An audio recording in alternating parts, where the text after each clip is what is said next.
Caribbean is second to sub-Saharan Africa in terms of the incidence of HIV. And in Barbados in particular, we have incidence rates around 1.75% of the population. Young people tend to be vulnerable because they're sexually active from a young age. We find that young people 10, 11, 12 are indicating that they've had their first sexual encounter. And so at this point in time, it's the leading killer in between the 15 to 49 age group. Today we met Fabian, and his dad actually died of HIV and AIDS.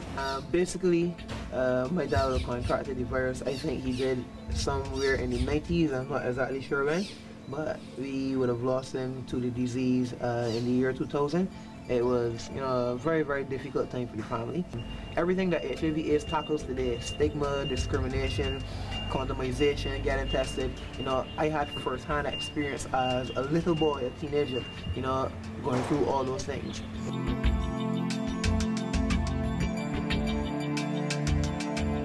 I don't know what it was, but I was home and he was this guy that he used to be relatively abusive.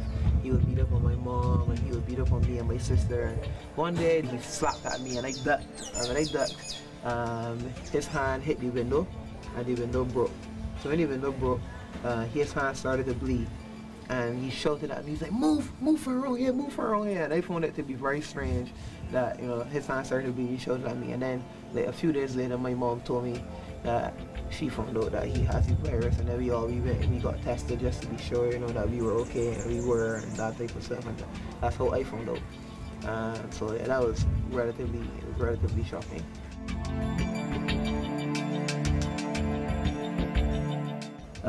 Part of me, to be honest, I felt kind of glad that he was sick because he wasn't a very good dad, so it was like kind of getting about my revenge, know that he's sick.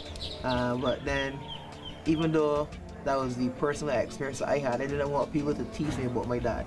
I can talk about him, I can talk about how bad he was to me, but nobody could say that he was a bad dad to me.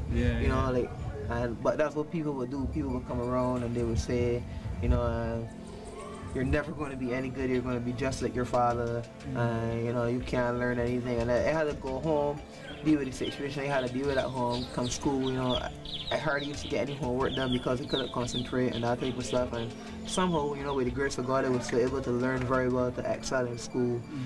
I guess after a while, you pretty much know he's going to die. You expected he got very, very sick. He was in hospital for a while and his health really, really started to deteriorate. So everyone expected that, he was going to die. So we kind of all just prepared for it, and that was it.